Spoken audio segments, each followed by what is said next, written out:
because it is time to shine. That is the title of this episode because it is time to shine for so many drivers.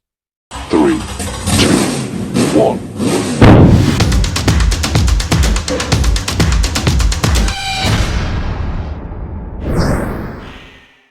What's up, everyone? Todd Brown, That Racing Show. Thanks for dropping by for this pit stop segment. Man, it has been a minute. I took a little time off just to enjoy the playoff races and then a little more time just to digest everything. But I'm back. Going to be back doing weekly episodes now, so I hope you join me on this little journey through the off season because, man, it is time to shine. That's the name of this episode, and time to shine is for all these drivers making moves in 2024. And man, the Xfinity Series is full of them. Now, I got to start out here with the news that come down this week. Josh Williams going to Kaulig Racing. I love this. I love it. This is a journeyman racer, short track racer, doing good. You got to see his personality this year at Atlanta when he parked it and walked out of the car, gained a lot of fans right there. And man, obviously making an impact in racing. And I love this. I love to see things like this happen. And I do think the combination of these two is going to be really, really cool. It's going to be successful.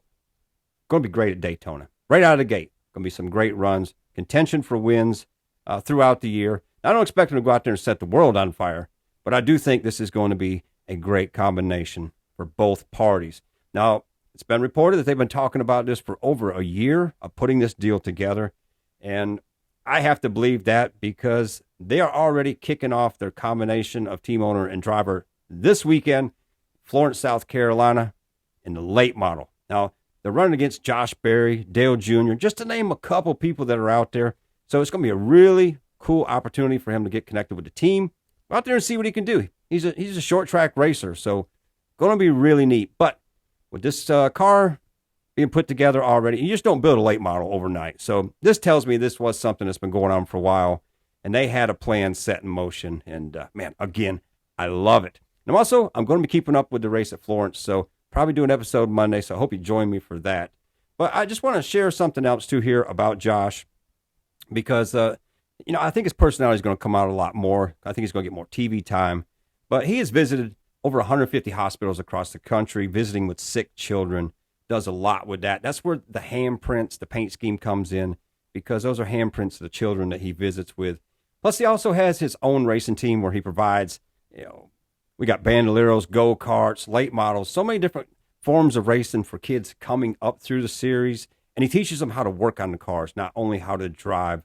So he's ensuring that we got a great future of racers out there.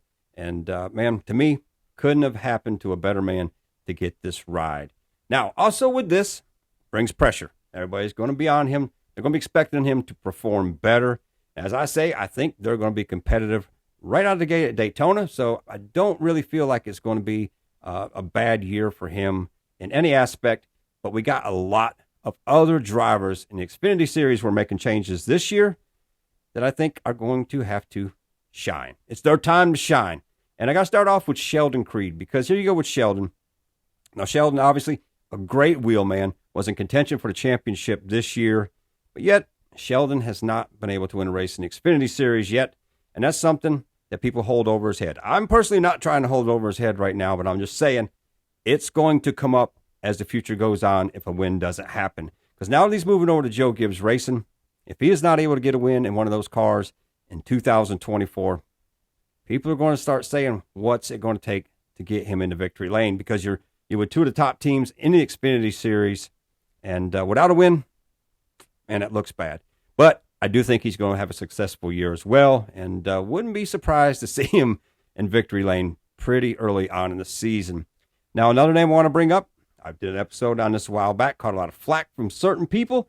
I'm still going to stand behind my thoughts on this right here, and this is Hailie Degan. Now, Hailie's moving up to the 25 in the Xfinity Series, and she's going to have a lot of pressure on her. Now, throughout everything in the Truck Series, which everybody right now knows that the Truck Series has kind of been a little bit of a mess here lately, but she was not able to get a win in the Truck Series. And this year, in the 25 car, not in quite the equipment that some of the other guys got out there, but first of all, being a female, pressure's on her with that, unfortunately. I hate that. I think she's a great driver. I think she's a great person. So I really want to see her be successful in this car. But again, I think the pressure is going to be on that if she doesn't perform. And I'm not saying getting wins, but I'm just saying have some good top 15 races right out of the bat, out of the gate, and just competing in the top 10, racing for the top 10s here once in a while. I think it's going to look bad. And but again, hopefully we don't even have to worry about that. Now you also got to look at Chandler Smith. He just left Colleague Racing to go to JGR himself. So if he goes to JGR, doesn't have the success that he had with Colleague, people are going to look at it. They're going to question that decision to move, and people are going to start talking. So another driver with a time to shine year that he needs to perform, especially in those JGR cars.